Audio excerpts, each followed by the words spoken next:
వాళ్ళు ఊరికి వచ్చి నేను వేరే పని చేసుకోలేదు, అందరూ కూర్చుంటారు జీపీ దగ్గర. ఒక ఆయన నాకు అనుకూలంగా పనిచేయంటాడు, ఒక ఆయన బానిసం, ఇక మాకు అనుకూలంగా పనిచేయాలి నువ్వు అంతే అని ఒకతను, నువ్వు చెక్ రాస్తావా చెక్ రావాయా అని ఇంకొకరు. ఇందిరా మిల్ల కమిటీలో వాళ్ళు ముగ్గురు ఉన్నారు, కోదాలి మల్లేష్ బాబు అండ్ గుగ్గిల గుగ్గిల శ్రీకాంత్ గౌడ్, వీళ్ళు ముగ్గురు ఉన్నారు. ఆల్రెడీ మనము రిపోర్టు తీసుకున్నప్పుడు గ్రామ సభలలో చదివినాం, అర్హుల లిస్టు చదివినాము. అందులో మాకు 144 వచ్చినాయి ఫస్ట్ లిస్ట్ లో. ఆ 144లో క్లియర్ గా వీళ్ళని పిలిపించి కూడా సార్ మీటింగ్ చెప్పిండు, ఈ గొడవలు అయితే ఇబ్బంది అవుతుంది, మాకు ఇబ్బంది అయితే సెక్రటరీలకు అని చెప్పేసి ఇందిరమ్మ కమిటీ సభలకు కూడా పిలిపించారు సారు. ఈ గైడ్ లైన్స్ ప్రకారం మీకు 24 మా విలేజ్ 24 శాంక్షన్ అని, అవి మీరు సార్ట్అవుట్ చేసి లిస్ట్ ఇవ్వాలమ్మా అని చెప్పారు.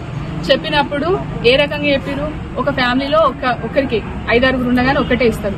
గవర్నమెంట్ ఇంట్లో ఉన్న వాళ్ళు ఇనెలిజిబుల్ అని చెప్పారు, 5 ఎకరాల లోపు కంటే ఎక్కువ ఉన్న వాళ్ళు కూడా ఇనెలిజిబుల్ అని చెప్పారు. అండ్ ఇంకా ఆ ఇంట్లో 4 కంటే ఎక్కువ ఫ్యామిలీ ఉంటే ఎవరికో ఒక్కరికే వస్తుందని చెప్పారు. ఈ గైడ్ లైన్స్ ప్రకారం నేను ముందు నుంచి చెప్తూనే ఉన్నా, ఫస్ట్ లిస్ట్ ప్రిపేర్ అయ్యేటప్పుడు కూడా వీళ్ళు ఉంటారని చెప్పి క్లియర్ గా చెప్పిన. అడిగిండు ఓకే శ్రీకాంత్ గౌడ్, నా పేరు పెట్టానన్నాడు ఫస్ట్ ఎలిజిబుల్ లిస్ట్ ఇచ్చినప్పుడు. మీకు శ్రీకాంత్ గౌడ్ గారు ఆల్రెడీ ఇల్లు ఉంది కదా, ఎట్లా పెడతారు చెప్పండి అని చెప్పిన. నేను లేదు పెట్టి అంతా మేము చూసుకుంటామన్నా, నేను పెట్టలేనని చెప్పిన. గుగ్గిల అభిగౌడ్ కూడా మాకు బిల్డింగ్ ఉంది మా అన్నకు పెట్టాను. క్లియర్ గా మీరు మీటింగ్లు విన్నారు, అన్ని ఉన్నాయి, మీ అన్నకు మీ నాన్నకి బిల్డింగ్ ఉంది కదా, మీరు మళ్ళీ రేషన్ కార్డు కూడా ఒకటే ఉంది కదా, ఎట్లా ఇస్తారు అని చెప్పి చెప్పిన.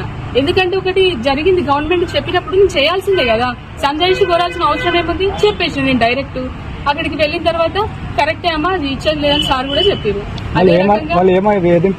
వేధింపులకు గురే అంటే ఇప్పుడు ఆ లిస్టు మేమే ప్రిపేర్ చేస్తాం, నువ్వు ఇన్వాల్వ్ కానవసరం లేదు, వెళ్ళిపో నువ్వు జీప్లోకి వెళ్ళాలంటే ఆ రోజు మొత్తం రేపు సాటర్డే రోజు ఫ్రైడే రోజు అనుకుంటా ప్రైమరీ స్కూల్లో పోయి కూర్చున్నాను నేను.